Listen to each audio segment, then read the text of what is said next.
warahmatullahi wabarakatuh. Selamat pagi anak-anak. Bagaimana kabar Anda hari ini? Semoga baik-baik saja. Hari ini kita akan mempelajari mengenai fluida dinamis.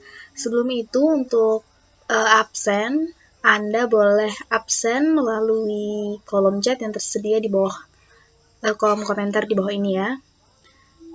Lanjut ke materi, kita akan membahas mengenai materi fluida dinamis.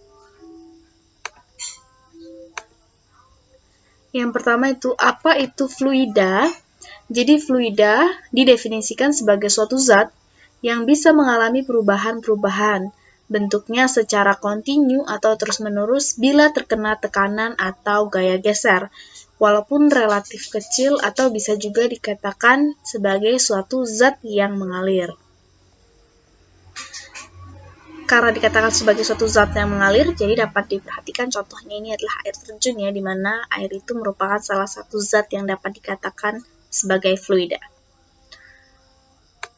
Selanjutnya, apakah Anda masih ingat mengenai apa itu perbedaan fluida dinamis dan juga fluida statis?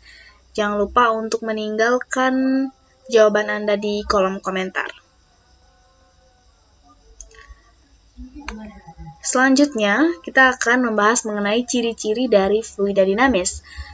Yang pertama, ciri-cirinya itu adalah tidak compressible. Maksudnya adalah jika diberi tekanan, maka volumenya tidak berubah.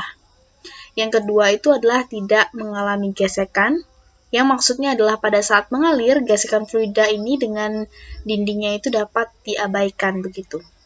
Selanjutnya yang ketiga yaitu adalah alirannya stasioner. Tiap paket fluida memiliki arah aliran tertentu yang tidak terjadi turbulensi atau pusaran. Kemudian ada yang alirannya itu tunak atau steady. Aliran fluida memiliki kecepatan yang konstan terhadap waktu. Itu adalah merupakan ciri-ciri dari fluida dinamis. Yang selanjutnya adalah jadi fluida itu terbagi menjadi dua berdasarkan alirannya, yaitu yang pertama adalah fluida aliran laminer dan juga fluida aliran turbulen, di mana fluida aliran laminer ini didefinisikan sebagai aliran atau fluida yang meluncur bersama dengan paket fluida di sebelahnya. Setiap jalur paket fluida tidak berseberangan dengan jalur lainnya, sehingga dia searah dan meluncur begitu. Selanjutnya yang jenis kedua, di mana jenis aliran turbulen, yaitu aliran di mana paket fluida tidak meluncur bersamaan dengan paket fluida di sebelahnya. Setiap jalur paket fluida dapat berseberangan dengan jalur lainnya, begitu. Dapat diperhatikan dari gambar, di mana aliran laminer ini dia lebih halus meluncurnya, sedangkan turbulen ini dia kalau di air atau di sungai kita perhatikan ada riak yang mungkin disebabkan karena bagian bawahnya atau dasar permukaan dari airnya ini yang tidak rata begitu. Selanjutnya yang akan kita pelajari ini, kalau kita berkaitan dengan fluida dinamis yang artinya mengalir begitu, tentu akan ada kecepatan aliran atau yang disebut dengan debit.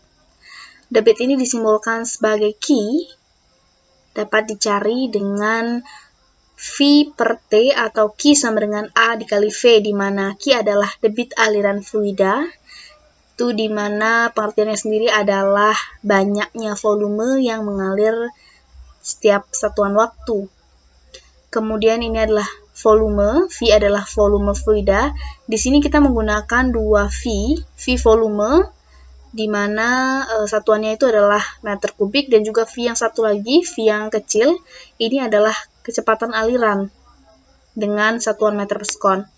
Kemudian T adalah selang waktu, seperti biasa satuannya adalah sekon. Kemudian A adalah luas penampang, seperti biasa juga satuannya adalah meter persegi atau kuadrat.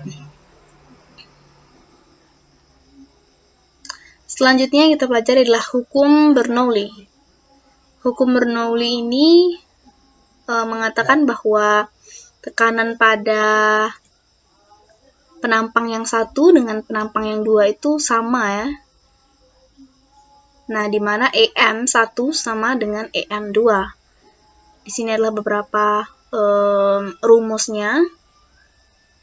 Bisa diperhatikan, di mana P adalah tekanan, Rho adalah massa jenis fluida, G adalah percepatan gravitasi, nilainya 9,8, dan H adalah ketinggian air dengan satuan meter, dan V adalah kecepatan aliran fluida.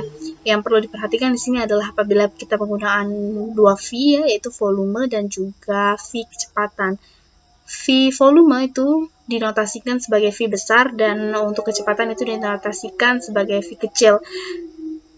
Selanjutnya, untuk lebih memahami tentang fluida dinamis terkhusus untuk penerapan hukum Bernoulli, Anda ditugaskan untuk membuat proyek video dengan praktik secara sederhana yang dapat Anda lakukan di rumah tentunya.